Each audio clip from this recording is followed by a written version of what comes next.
Was there an invitation? There was not. Of any kind? None whatsoever, and no desire to extend one. Under any circumstances? No.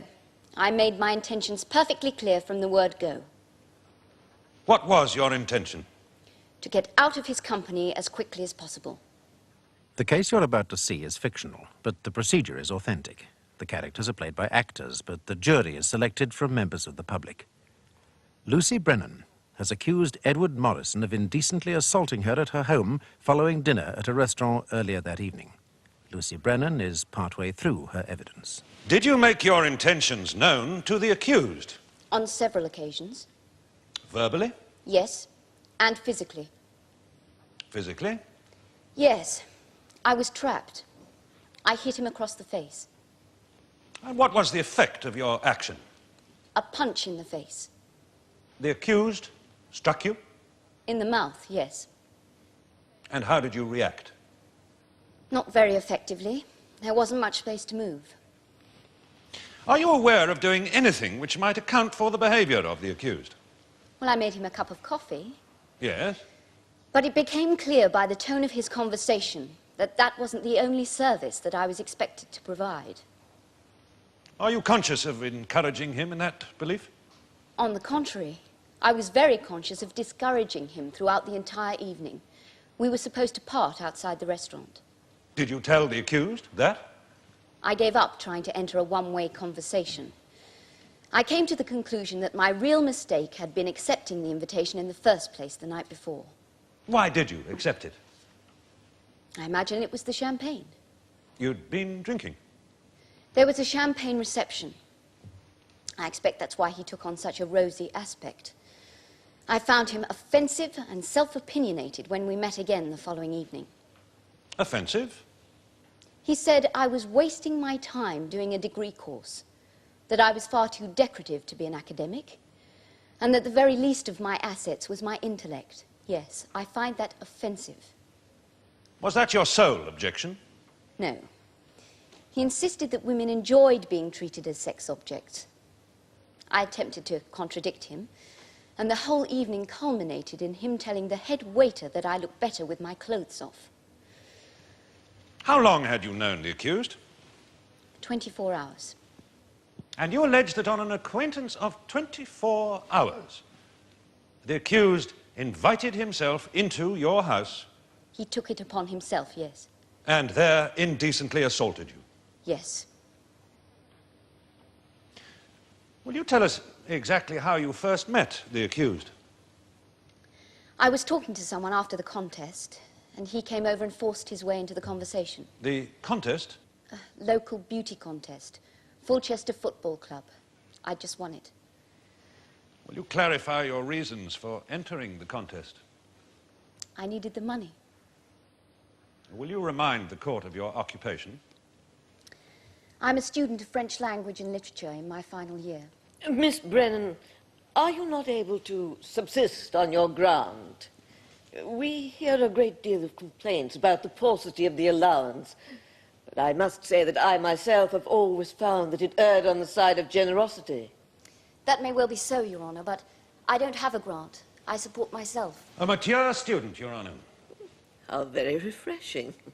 Most of the students that I encounter are quite the reverse. I was referring to her status, Your Honour, not her ability to behave in an adult manner. Miss Brennan is over 25. Yes. Carry on, Mr. Singleton.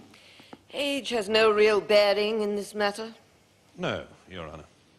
Miss Brennan, you say you needed the money. What for, specifically? Well, to eat, somewhere to live, travel, and specifically because I was due for the push for non-payment of fees. How serious was your situation? Very. They'd threatened not to let me graduate. Have you ever entered a beauty contest before? Yes, when I was younger. I stopped when I was 19. Oh, why was that? Preservation of sanity. How do you mean? Well, prancing down a catwalk doesn't exactly stretch the intellect. The only thing getting stimulated was my bank balance. Had you been able to make a living at it? I made some money, yes, but I wouldn't call it a living. Were you aware that the accused was one of the judges of the contest. After the event, yes. He made that clear after he'd given me the tickets. The tickets? I was talking about football, and I said I wanted 2 tickets for the England game, and he came over and offered me 2 seats. Well, under the circumstances. Yes? Well, that's when he invited me to dinner. I didn't really feel I could refuse. When was the invitation for? The following evening. He wouldn't be turned down. Then he said he could maybe get me some promotional work to last me till the end of term. Well, there seemed no point in refusing. So you accepted? I didn't imagine that a chance invitation to dinner would lead to attempted rape and strangulation. Your Honour, the charge is indecent assault. Miss Brennan has no right to suggest anything more serious. Yes. Miss Brennan, you will resist the temptation to air your views in this manner. Yes, Your Honour.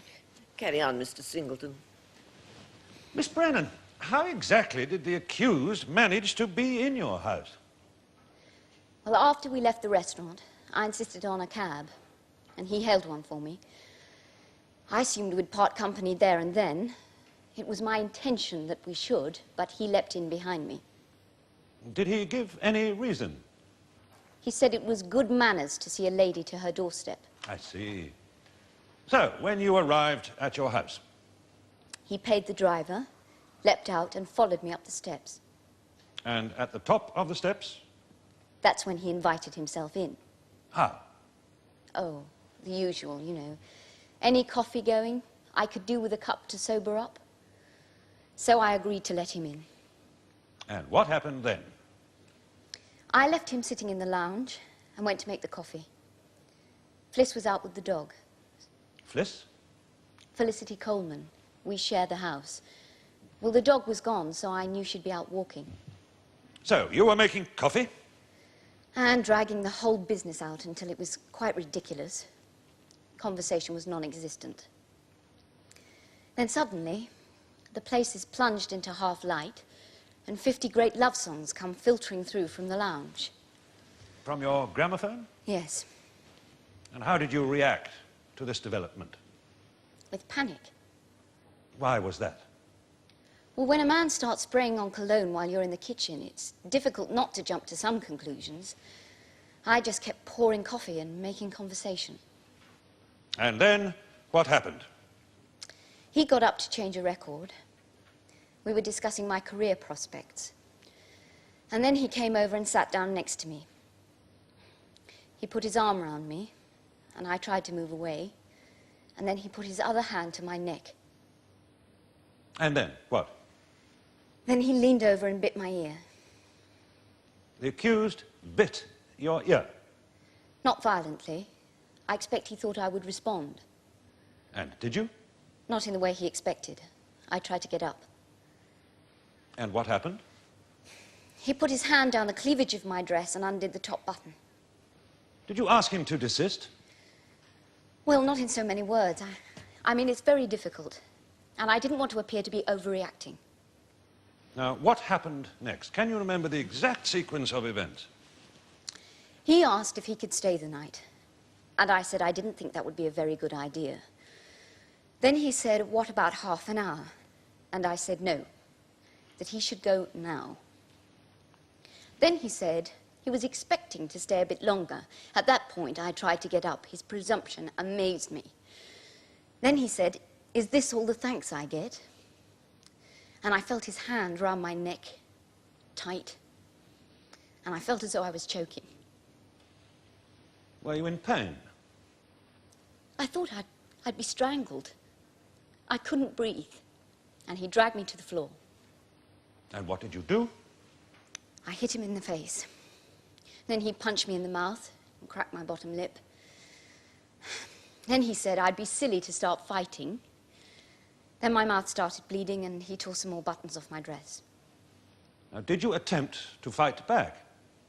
I kneed him in the groin. But then he was on top of me and pulled my skirt above my waist. And then what? And then I heard the key in the door. Did the accused hear that? Yes. He seemed to freeze. He let go. I felt this incredible relief. I started screaming. It was Fliss with the dog. Why did you scream? From relief, I suppose, because he'd let go. What did the accused do? He got up, ran past Fliss, and the dog went for him. But by the time she got to the bottom of the steps, he'd gone. How did you feel at this point? Very sore. I felt as though my neck had been through the noose. And shaking, I couldn't stop shaking. What did Miss Felicity Coleman do on her return? She made me drink brandy and she called the police. And at what time did the police arrive? It was after 11, I'm not exactly sure. And it was just P.C. Land who came. I told him what happened, and he said that I should go down to the station to have my bruises checked and to make a statement, assuming that I wanted to carry the matter further. Police Constable Land asked you if you wanted to take the matter further? He told me that there was no way I could prove my story, and that I'd be accused of leading him on. He said that the court case would be upsetting, and that I should drop it. And what was your response? I said I had every right to go ahead with it, and that it would be wrong not to see it through. There might be other cases. What other cases? Where the accused might try to rape someone else. Indecently assault. Yes, thanks to the intervention of Fliss. There's no way it would have stopped there if she hadn't have come back. Miss Brennan, you have been reminded of the charge, and you must not encourage the jury to speculate on what might have happened if the interruption had not occurred. I apologize, Your Honor. My personal belief is that I would have been raped. The experience I did undergo confirms my belief, and I would not like to repeat that experience. And I didn't see why Morrison should be allowed to think he could get away with it.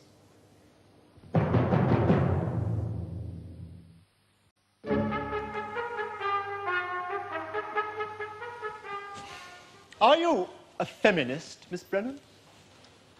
What's that? You're not familiar with the word? I'm familiar with it, yes.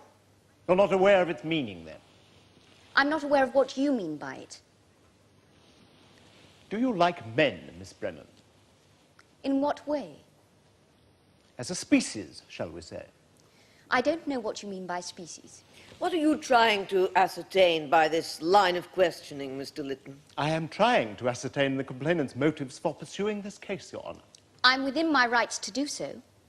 There exists in your mind no desire to divert your own feelings of antipathy towards the defendant into making a scapegoat of him? How can he be made a scapegoat if he's guilty? A man whose character, by your own admission, you found presumptuous and patronizing. Which it was. You are a member of a feminist society at university, are you not? I am. Does this society advocate the bringing of false charges? Not false charges, no. Against perfectly respectable and well-known figures? It advocates the right to say no to advances one has neither solicited nor wished for. Indeed. Also the right to prosecute where people are misguided enough or arrogant enough to force their attentions where they are unwelcome. Does this society likewise advise its members to enter beauty contests? It has no policy as regard to beauty contests. And yet one would have thought a beauty contest and all the implications thereof would fly in the face of its most sacred precepts. I entered as an individual, not on behalf of the society.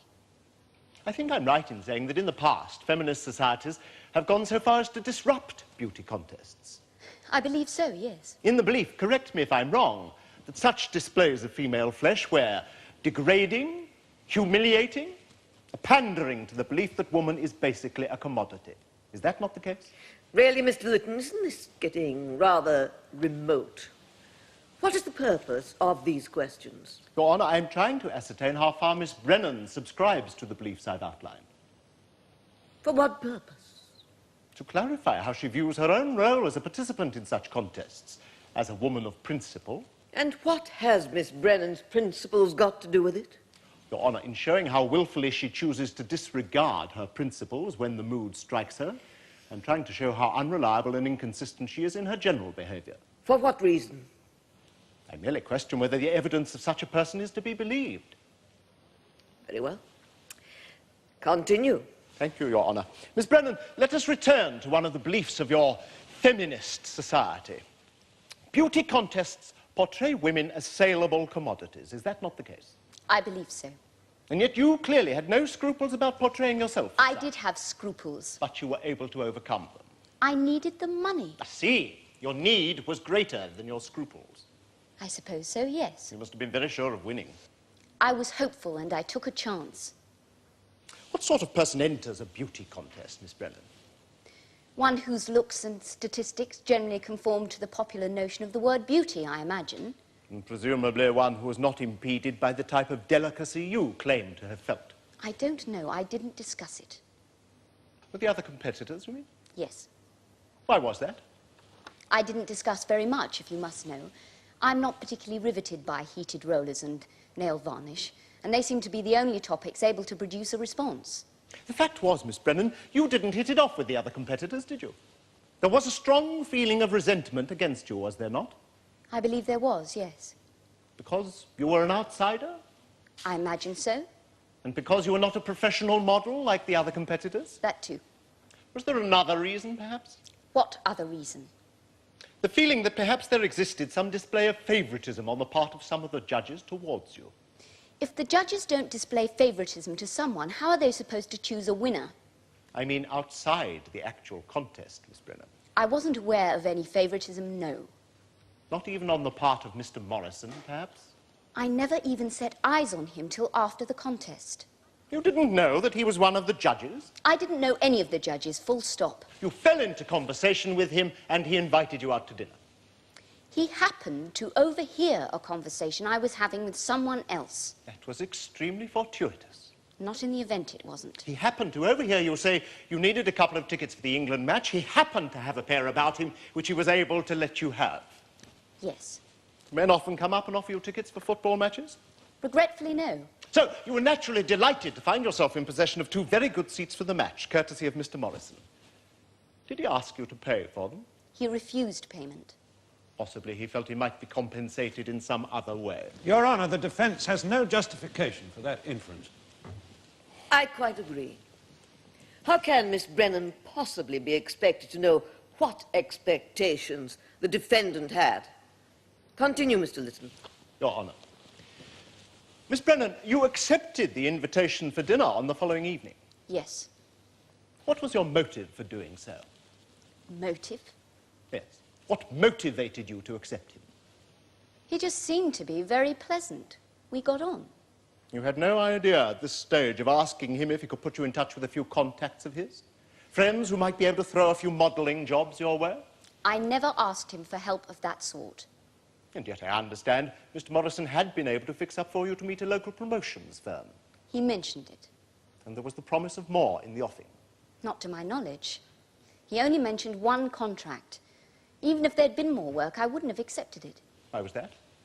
I'm doing my finals in 2 months. I don't have time to be doing modelling jobs. Not even if you needed the money. I need the money to study and pass my exams. Did Mr. Morrison not telephone to a friend on your behalf the night you invited him I back did to your not flat? invite Did he him or in. did he not make a call? He made a call, yes. Precisely. He made a call from your flat.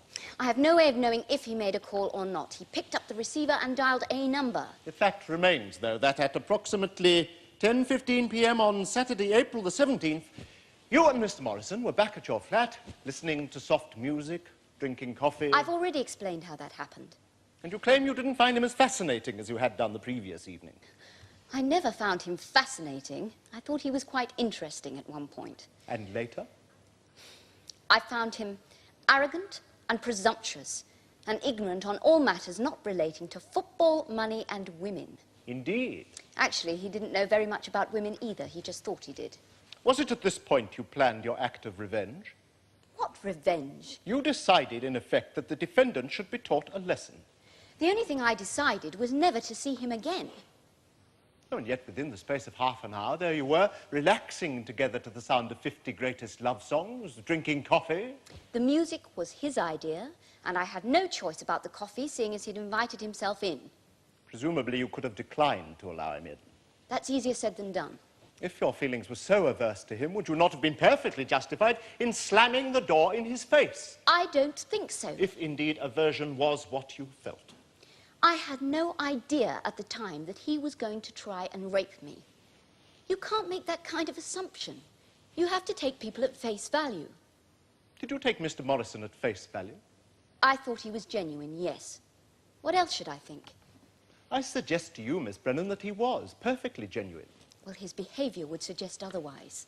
That if he did enter your house in the assumption that he wouldn't be leaving until the next morning, it was because you led him to believe that would be the case. I don't see why anyone is justified in making that kind of assumption. Are you saying it was not your intention to ask him to spend the night with you? It was my intention that we should part company outside the restaurant. Had I suspected what lay in store, he wouldn't have got past the front door. I put it to you, Miss Brennan, that you did voluntarily invite him in. I did not. And that subsequently you invited him to have sex with you. On the contrary, I invited him to leave. You appear to have been unable to make up your mind. If you wished the defendant to leave, why did you not make that clear to him? I really don't know what to say. Did you give the defendant any encouragement? Well, I must say, if kicking, punching and scratching are to be regarded as signs of encouragement, then I really don't know how to show discouragement in any other way that might be believed. Miss Brennan, let's not be naive about this. The defendant is clearly not inexperienced as far as the opposite sex is concerned. Are you suggesting he misread the signs? He chose to misread them. Or perhaps you chose to alter them. Only when your flatmate was returning and you would be found in a rather embarrassing position in the middle of the floor. Well, I admit, one doesn't feel at ease being attacked in front of one's friends. Of course, you had been drinking, hadn't you? 2 glasses of wine and a Perrier water. I don't think that's excessive. Are you saying you were not drunk? On 2 glasses of wine, certainly not. So you were perfectly conscious then of what was going on around you? Extremely conscious, unfortunately. What about the brandy? I drank that after the event. So when your flatmate returned, you were conscious enough to note her reaction, were you? I did note it, yes. Would you describe it to the court? Shock and amazement. Amazement? Well, you don't expect to come home and witness a case of assault. Do you know of anything else that might have contributed to her amazement and shock? Well, I dare say there was. Can you suggest what that might have been? Probably because she recognized the person who had attacked me. Recognized him as whom? Her ex-fiancé.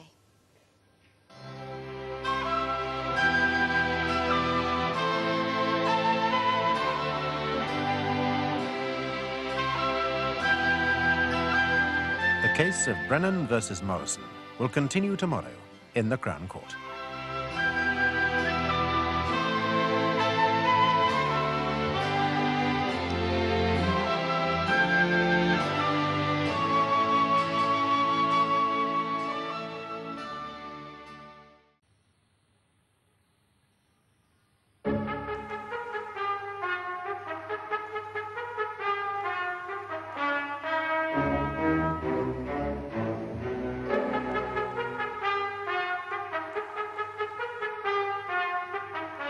The case you're about to see is fictional, but the procedure is authentic. The characters are played by actors, but the jury is selected from members of the public.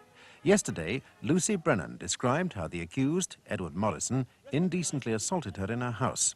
Lucy Brennan is now being cross-examined.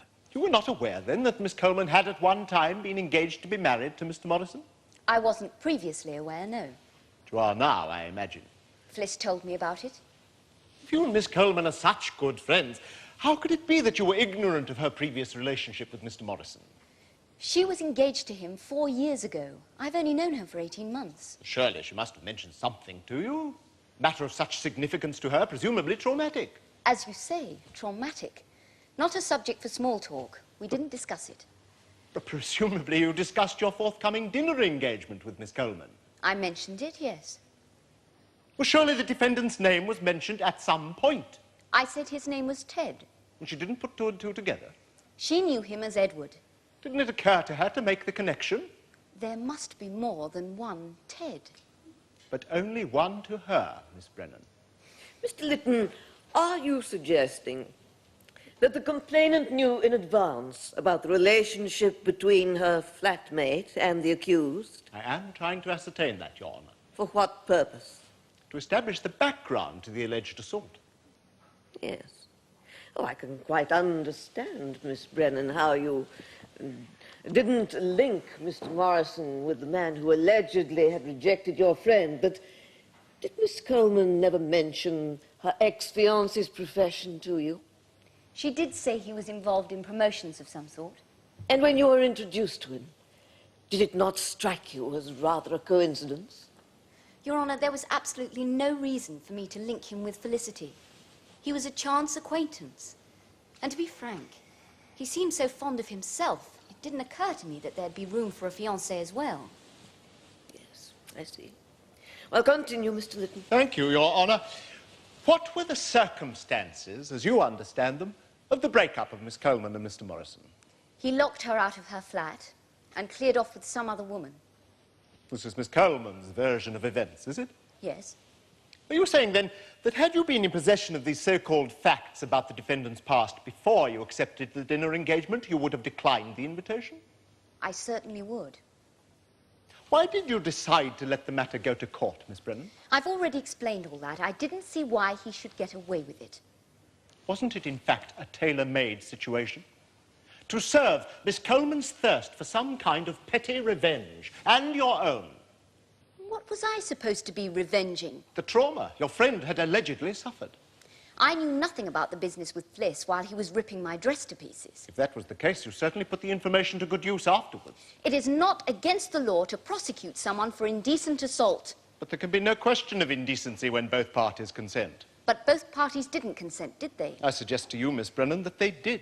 I assure you that one of the participants had very strong objections. I suggest that you were more than happy to accept and to respond to the defendant's attentions until you were caught in a situation of some embarrassment by the arrival of your friend. At no time did I give my consent. That upon Miss Coleman's recognition of the defendant, the pair of you hit upon the idea of exacting a poetic revenge by bringing this infamous charge against a man of the utmost respectability. This man of utmost respectability tried to rape me. Fortunately for both of us, he didn't succeed. But I didn't see why I should let it drop just because he didn't finish what he set out to do. You were reluctant to go through with it at first. I never said I was reluctant. I said attempts were made to persuade me otherwise. You didn't actually start to scream until your friend arrived in the doorway. Wasn't that because you were a willing participant at some stage? He had his hand round my neck. Who was I supposed to scream to? I didn't want to end up a corpse. You claim the defendant touched the front of your dress. He put his hand down the front of my dress and ripped 4 buttons off it. And kissed your ear? Bit my ear. And then you both rolled onto the floor. He dragged me onto the floor against my will. My neck and throat were mauled, and he pulled my skirt above my waist. And then? And then I heard the key in the door. Ah, yes, and that was when you chose to scream. I screamed, yes. He let go. It was a relief. A relief? Well, wouldn't you be relieved? Miss Brennan, I cannot imagine ever being in a situation where such relief was necessary. That's probably because you're a man.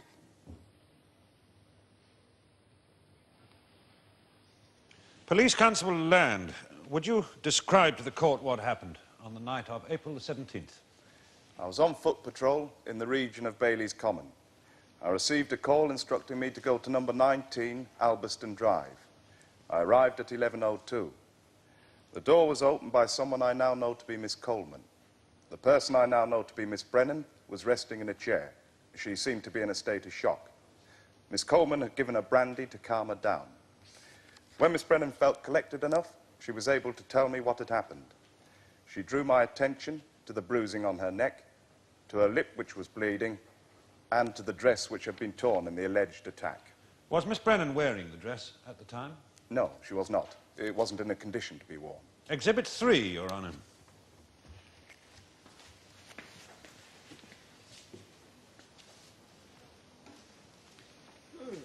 Yes, I do see the point. Carry on, Constable.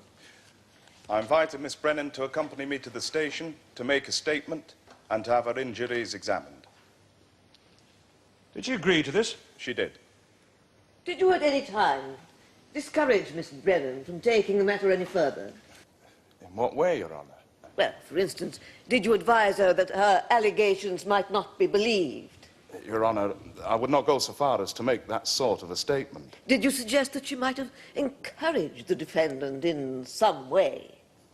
I might have indicated that she should be prepared to face that type of question. Did you tell her to drop the matter? Your Honour, Miss Brennan was very distressed when I saw her.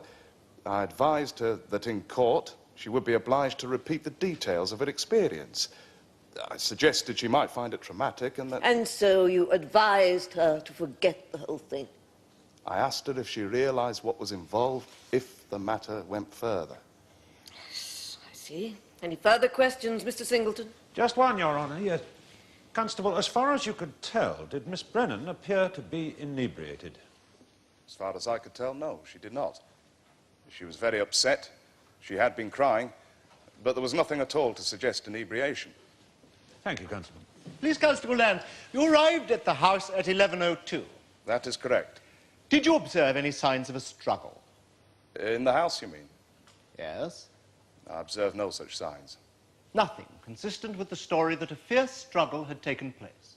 I did see the dress and Miss Brennan's injuries. Miss Brennan seemed distressed, did she? Very. Yes, she had been drinking, of course, hadn't she? Not as far as I was aware. I thought you said she was drinking brandy.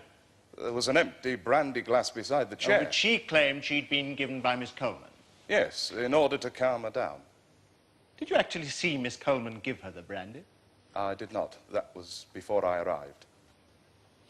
Did Miss Brennan seem reluctant to tell you exactly what had happened? Not reluctant, unable at first. Unable at first, and then keen to have charges brought. When she was less upset, yes. Almost as if she was unable to make up her mind. I'm not in a position to say that. Thank you, Constable. No further questions. I examined Miss Brennan at 12:05 on the morning of April the 18th. Her neck and throat were quite swollen and appeared to be causing her some pain. There were areas of slight bruising around the throat. The skin was scratched in several places, and her bottom lip was cut. Are you able to say how the bruising was caused? Pressure applied to the throat by something or someone. Pressure violently applied, would you say, Doctor? With some force, yes. Could Miss Brennan have sustained these injuries by a fall, say, or a knock? Well, that would certainly account for the cut lip, but the bruising is quite localized. It's unlikely that a fall or even a knock could result in such a specific injury. Were you able to ascertain when the bruising occurred? The neck was still swollen and quite tender, the skin broken, and slight bleeding from the cut lip. I would estimate not more than 3 hours before, probably less. Thank you, Doctor. Any questions, Mr. Lytton? Yes, Your Honour. Dr. MacArthur, would you say a great deal of pressure was required to produce such bruises? Not a great deal, no. And the scratches on the skin are quite superficial, are they not? Quite superficial, yes. Is it possible that both scratches and bruising might have been sustained in over-enthusiastic foreplay? And what on earth does that phrase mean, Mr. Lytton? Could the marks be the result of vehement embraces, caresses, kisses? I couldn't rule out that possibility. I have come across such extreme behaviour. But in my opinion, the injuries sustained, and in my view they are injuries, are more consistent with violent intentions than amorous ones. But the possibility exists, nevertheless. Remotely. I am able to give my opinion only on the injuries themselves and the likely manner in which they were caused. I cannot venture to comment on the precise intentions or motives behind them. Thank you, Dr. MacArthur. No further questions.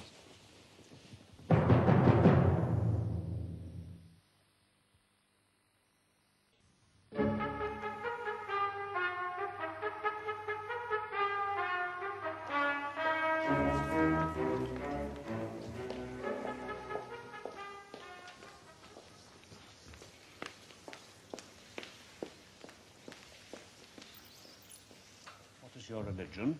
Church of England. The Testament in your right hand and read aloud the words on the card.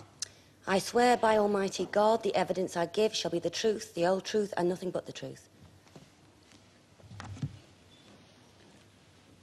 Is your full name Felicity Maureen Coleman? And do you live at 19 Albiston Drive, Fulchester? Yes. And you are a nursing sister at Fulchester General Hospital? That's right. Miss Coleman, how did you and Miss Brennan become acquainted? I advertised. For what? Someone to share the flat with me. How long ago would that be? It's about 18 months ago. Would you say that in the period since Miss Brennan moved in that you have become good friends? Yes, we have. We get on well. Did you tell the court what happened on the evening of April the 17th? Well, Lucy told me she was seeing this Ted bloke. Said you met at the contest the night before. I was planning to stay in. Yes, do you know if the accused collected Miss Brennan from the house that evening? She got the bus. Me and Norman walked her to the bus stop. She said you get a taxi back. And what did you do? Went back to the flat, did some exercises, put a face pack on. I knew Lucy'd be back well before 10. How could you know that, Miss Coleman? Oh, because I knew Lucy was out for dumping the bloke as soon as she got a chance. Oh, Miss Coleman, you will not make these statements. Now, don't tell us what you thought Miss Brennan's intentions were. Your Honour, with all due respect, when Lucy says she'll be in early, you know she's not that keen on the bloke. Miss Coleman, we're not concerned here with what Miss Brennan said, but with what you actually saw. Continue, Mr. Singleton. Yes, Your Honour. Miss Coleman, when did you leave the house for the second time that night? Oh, it was about 10 o'clock. Norman got a bit restless. We went for a jog on the common. And who is this Norman person? He's a Weimaraner, Your Honour. A what? It's a breed of dog, Your Honour, something akin to a Labrador. I am reliably informed that it has no tail. Miss Coleman's dog, Your Honour. Now, Miss Coleman, when did you return? I suppose it was about 10:15. I told Lucy I'd be back for when she got in, but we were later than I thought. It always drags out when Norman's in a mood.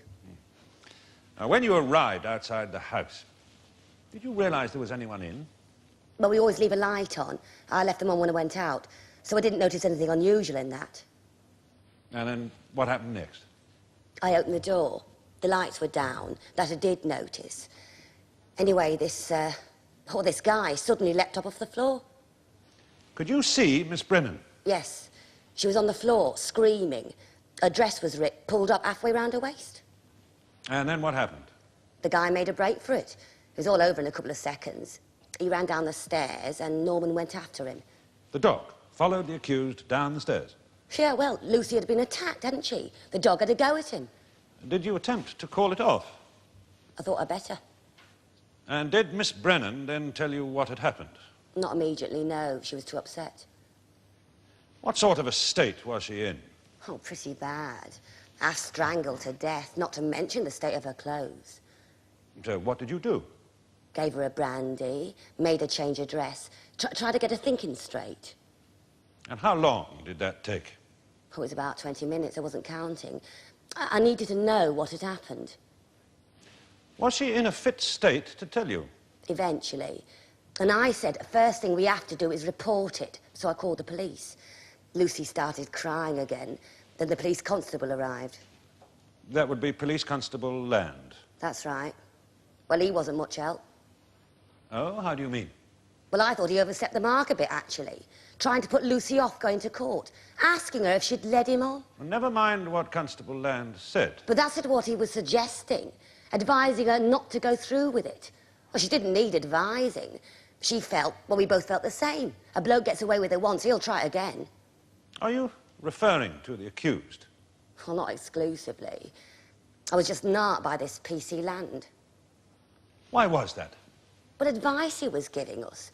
Don't push it, he says. They'll say she encouraged him. Well, that's so transparently untrue. Nobody in their right mind would believe... It may seem transparent to you, Miss Coleman, but you must not imagine that everyone shares the same strong feelings for Miss Brennan as you do. You should try asking a few people, then, asking people who knew her. Lucy wasted her time leading on a jerk like Morrison. Listen, she had him sus from the word go. I will not permit these outbursts in my court.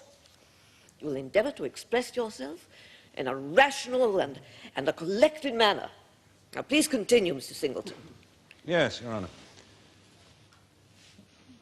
Miss Coleman, can we go back to exactly what you saw when you opened the door? I opened the door. Like I said, it was over in seconds. I saw this guy leap up off the floor. I saw Lucy there. Her dress was ripped, her skirt up, screaming. Then he just rushed out past me. I went after her with the dog. When I came back, Lucy was just shaking. Did you recognize the man who rushed past you down the stairs? Edward Morrison. Thank you, Miss Coleman.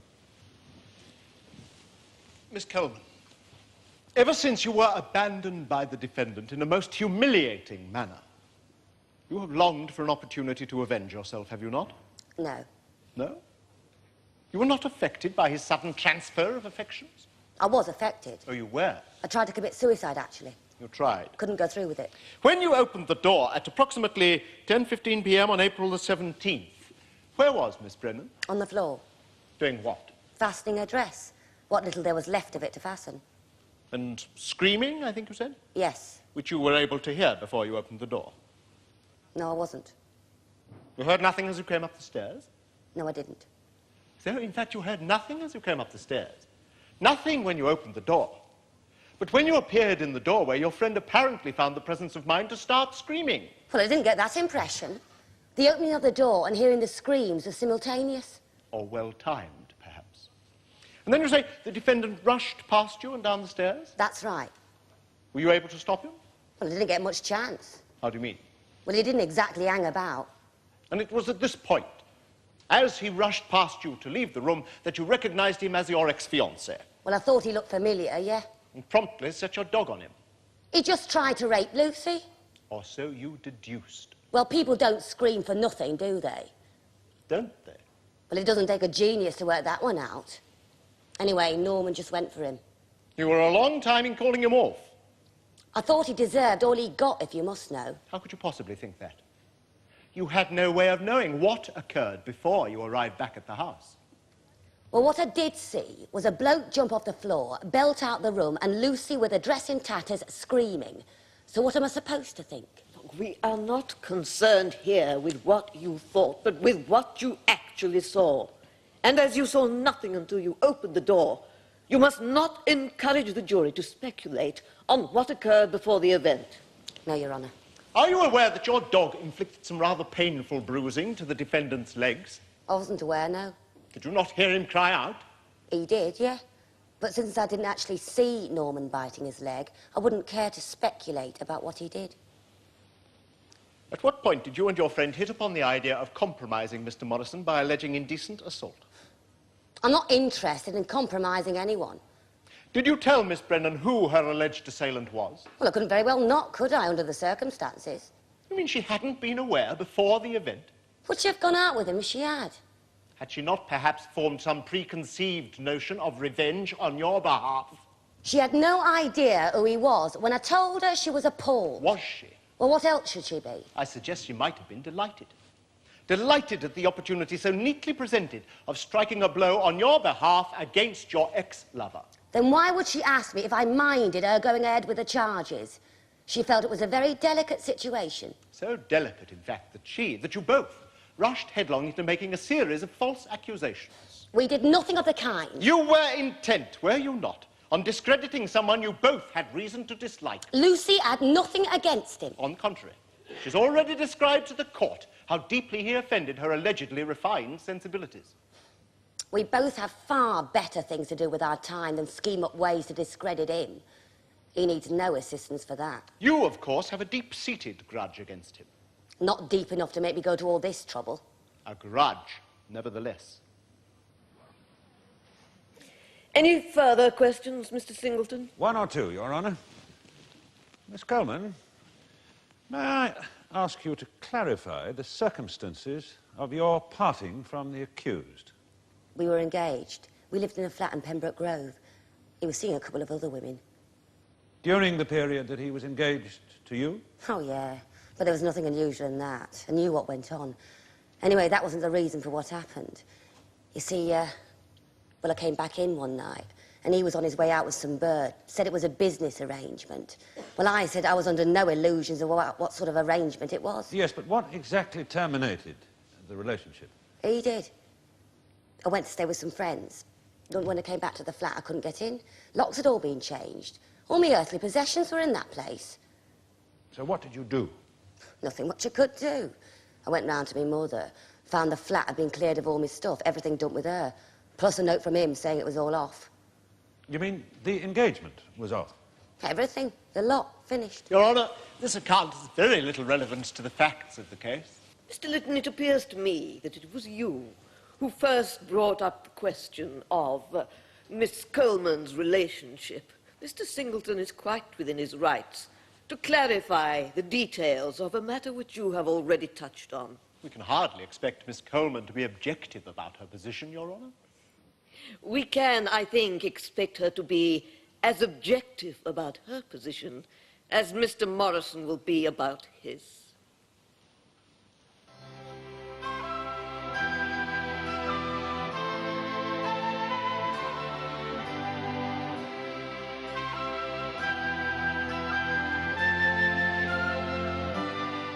The case of Brennan versus Morrison will be concluded tomorrow in the Crown Court.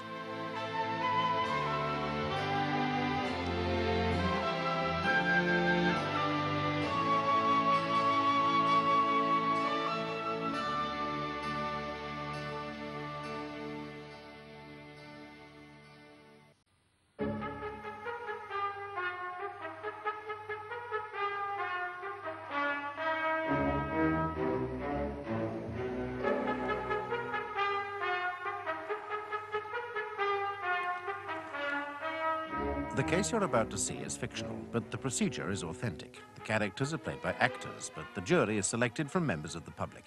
This is the third day of the trial in Fulchester Crown Court. Lucy Brennan has accused Edward Morrison of indecently assaulting her at her home following a dinner engagement earlier in the evening. Mr. Morrison, how long have you worked as promotions manager for Fulchester Town Football Club? About 2 years. And before that? I ran an advertising agency. Are you involved in the organising of the Miss Fulchester Town Beauty Contest? A good deal, yeah. I said it going the first year I joined. Get a bit of decent publicity. What exactly is your involvement in the contest? I promote it, sell it, write the questions, chair the judges panel. Questions? Yeah, football questions. It's part of the policy. Each contestant must have a basic knowledge of football. You know, rules of the game, current affairs. All intellectual stuff, is it? Yes, indeed, Your Honour. You don't answer the questions, you don't get the prizes. Were you present at this year's contest on the evening of April the 16th? I was. Do you know who the winner was? Miss Brennan. She, I assume, had all her facts straight. Oh, yes, she had all the right answers, Your Honour. Did you meet Miss Brennan after the event? I made her acquaintance at the champagne reception after the contest. How did you come to be introduced to her? I heard she was looking for a couple of tickets for the England match. I happened to have a couple spare, so I wandered over and offered them to her. What happened after you presented the lady with the tickets? Well, it broke the ice. We got talking about football, contest, her degree. We seemed to have a lot in common. Of course, that might just have been the bubbly. Oh, what sort of state was she in? Oh, she was pretty far out, looking pretty glazed by the time I got to her. And she had another couple of glasses while we were talking. How did the evening end? I asked her out for the following evening. We seemed to have a lot left to talk about. She said yes. Where did you arrange to meet? At the new Bengali tandoori restaurant on Drummond Street. It was no big deal. Just a chance to get to know each other, you know, quiet meal. So, what happened on the following evening? We picked up where we left off. Talked about job prospects. Tore the England team to shreds. That's not difficult.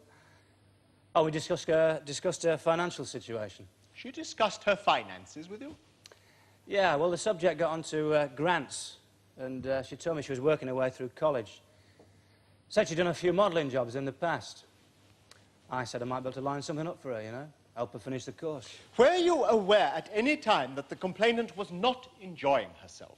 That she was annoyed or bored? Seemed perfectly happy to me. She didn't go easy on the wine either. Were you conscious of the fact that she found your behaviour arrogant and patronising? No, I wasn't aware of any such feelings. And if she did feel that way, she certainly didn't take offence until after we discussed how I could help her. What time did you leave the restaurant? About 10:15. Short and sweet. What happened then? I offered her a lift home. Where was your car? Parked at the club, about 5 minutes walk away. Was your offer accepted? No. She said she didn't want to put me to any trouble.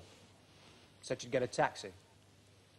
I offered to call one for her because I couldn't very well leave her on the street. I mean, she could hardly stand up straight. Was she drunk? Oh, she'd had a few. So what did you do? Called a taxi, took her home.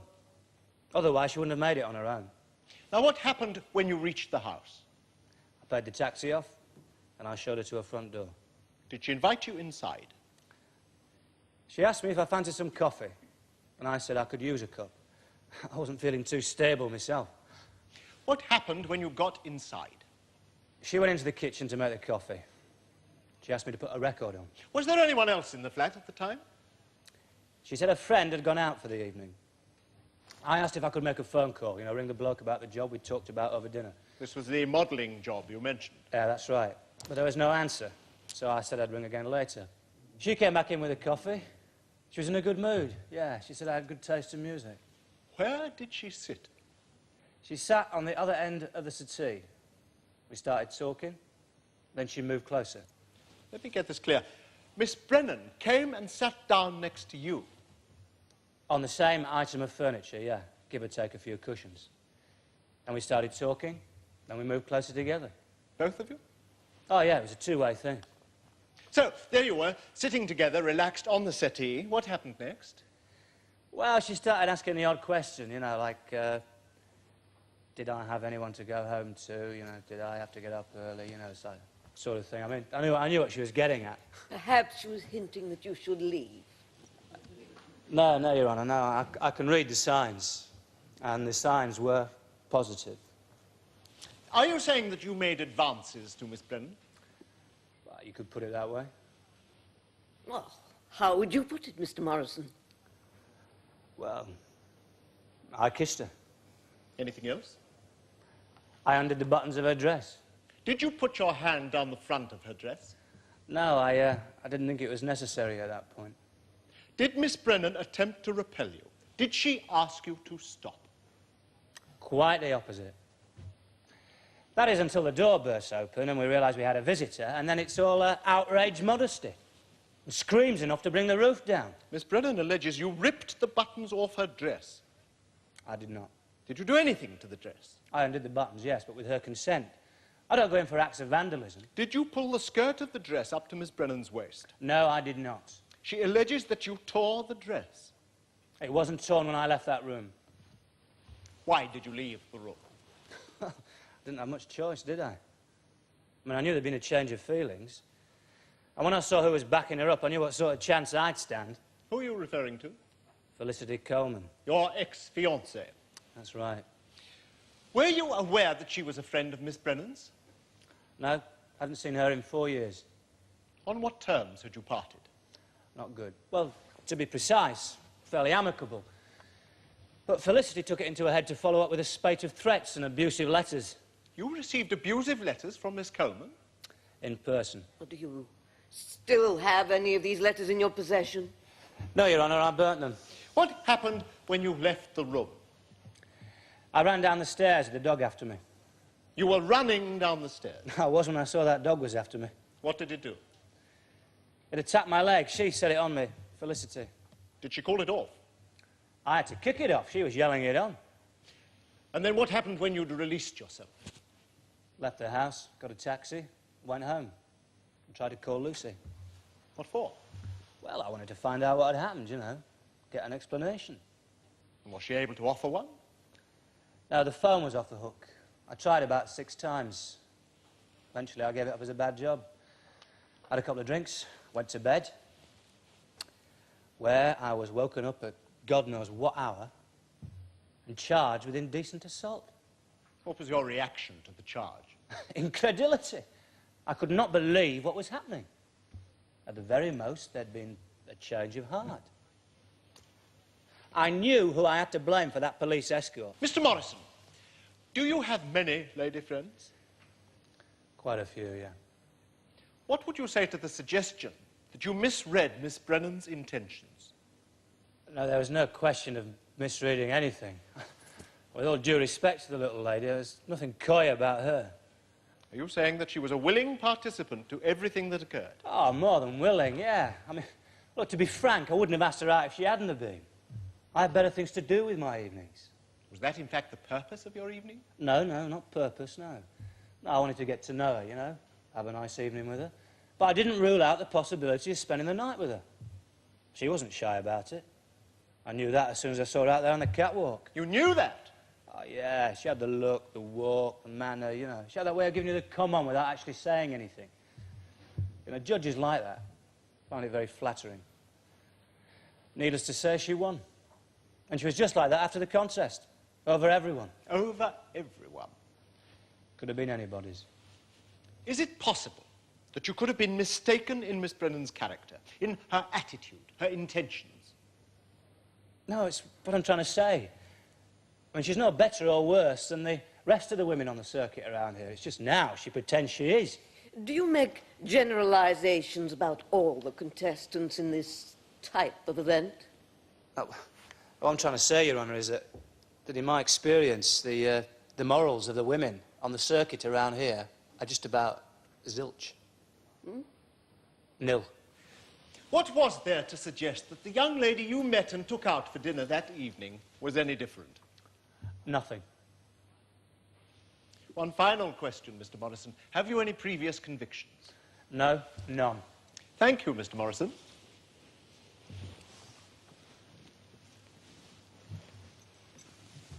Mr. Morrison, may I ask you to clarify your assumption that if a girl stands up on a platform in a bikini, it necessarily follows that she should be willing to remove her clothes at the request of the first man who asks her? No, what I said was that the women on the circuit around here aren't usually too hot on personal morals, in my experience. In your experience, Mr. Morrison? That's right. Is it not possible that your experience is at fault here? I don't think so. Are we to suppose that because you have not met any women of high morals, that none exists? Well, let's face it. She gets up there, right? Vital statistics on show to all and sundry. A little late to get coy, right? When someone wants a closer look. I don't follow your train of reasoning, Mr. Morrison. Look, she's up there, right? Allowing herself to be judged on her attributes. Not the retiring sort, is it? And how does that behaviour suggest a deficiency of morality? It does in some cases. And does a lack of morality deprive a person of their right to say no? Didn't say no. She said yes? Didn't say anything. Perhaps because she had hoped there would be no need to say anything. I didn't ask her. There was no need. She was perfectly happy to let things carry on as they were. That is until Felicity appears on the scene. And I suggest to you, Mr. Morrison, that she didn't say anything because she hadn't realized what situation she was being forced into. And now she says she was forced. Miss Brennan alleges that she gave you very clear warning of her intentions toward you. That's her interpretation of the events. Are you saying you didn't touch her? Of course I touched her. Indecently. With her consent. She alleges that you forced yourself on her. I say otherwise. The bruises contradict you.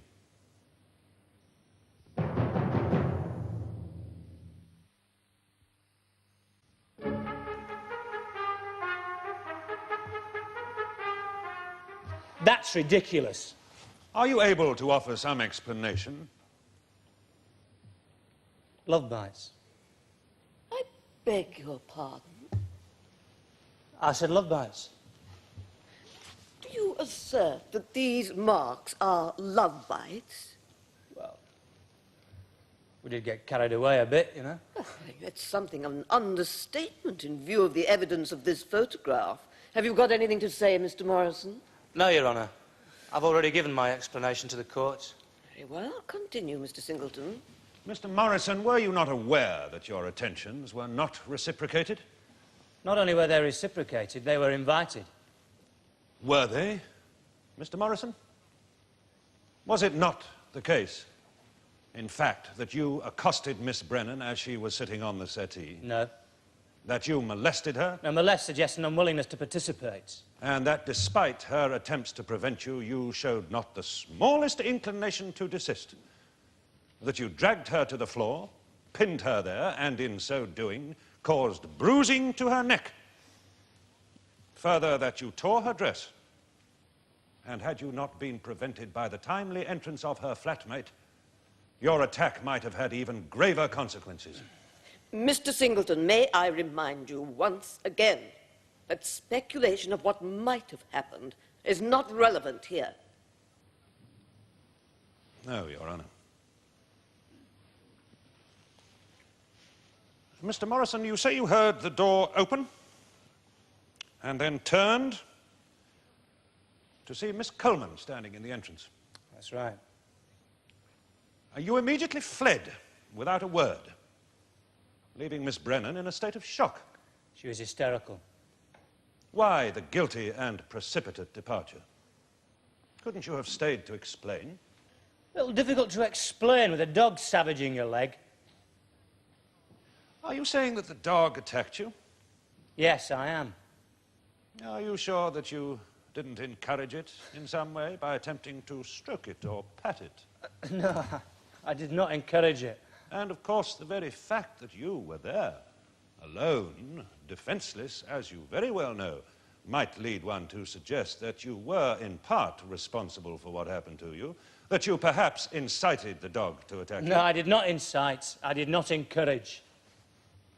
And, of course, no one is in a position to contradict you, Mr. Morrison, are they? Since no one actually saw the dog make contact with you. You take it from me, it did. I had cuts and bruises on my leg to prove it.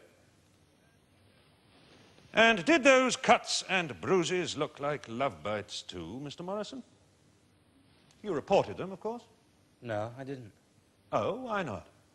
It's common procedure to report dog bites to the police and the doctor. I didn't think it was necessary. Was that perhaps because the bites never existed? No, it's because I didn't feel I should take matters any further. Unlike your victim, who did. So I dropped him off on the corner of Maypole Grove, turned back along Drummond Street, and just as I was approaching the new Bengal tandoori place, this silly bugger jumps out. Beg your pardon, Your Honour. Into the middle of the road. So I stopped. He gives us the address. This girl gets into the back and he shoots in after her. Was the person Mr. Edward Morrison, the man you see before you now? Yes, it was. I'd known him before, of course. We got a lot of calls from the ground, you know. Pick up some of the lads whenever a few too many. I've taken him home a few times and him not remember it. Yes. Was the lady the same one you see here today? That's right. I never forget a face.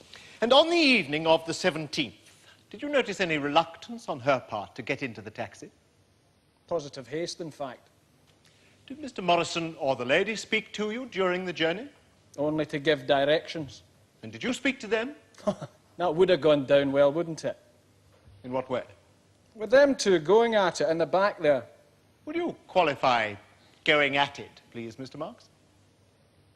Well, you know, whispering in that, entwined round each other in the corner of the back seat, kissing each other, cuddling, prolonged silences, that sort of thing.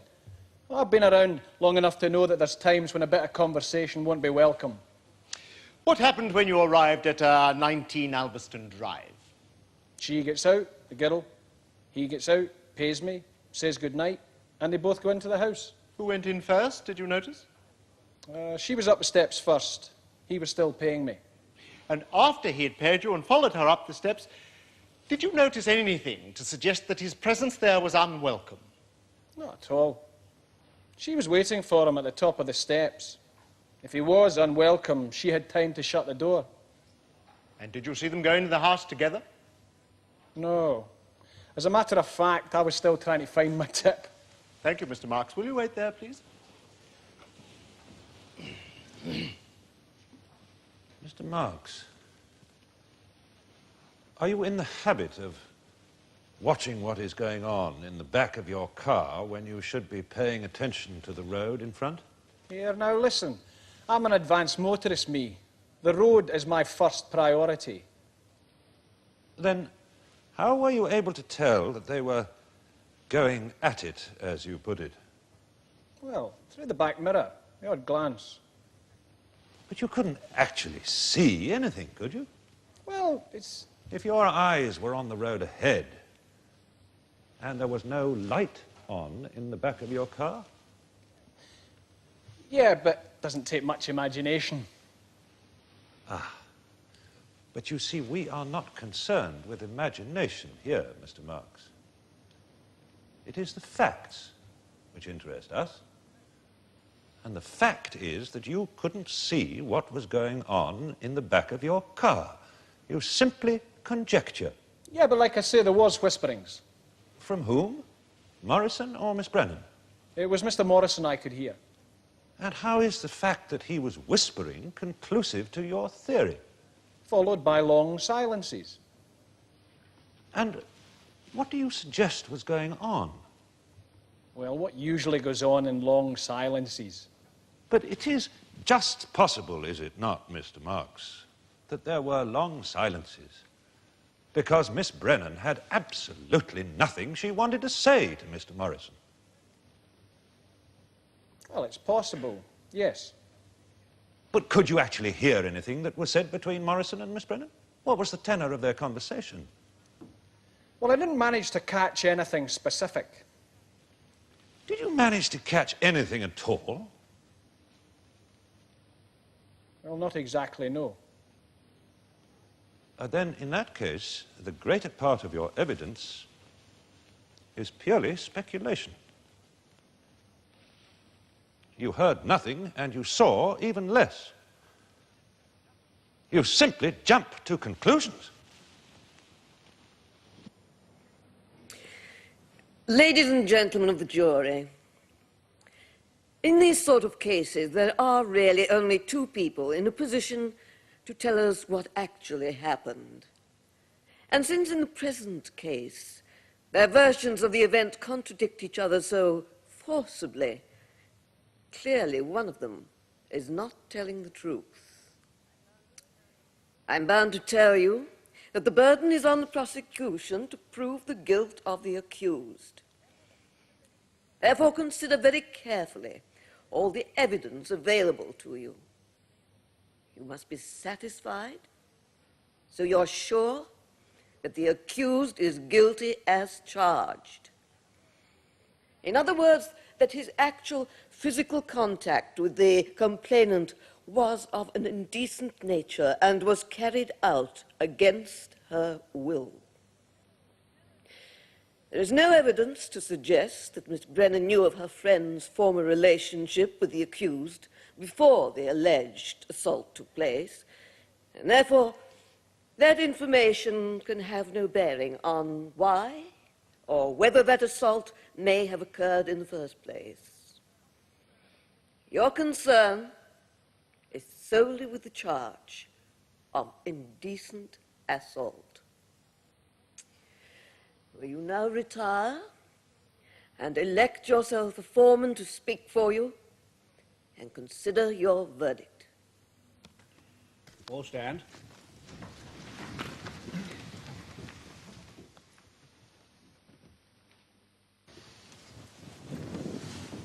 Members of the jury, will your foreman please stand? Just answer the question, yes or no. Have you reached a verdict upon which you're all agreed? Yes.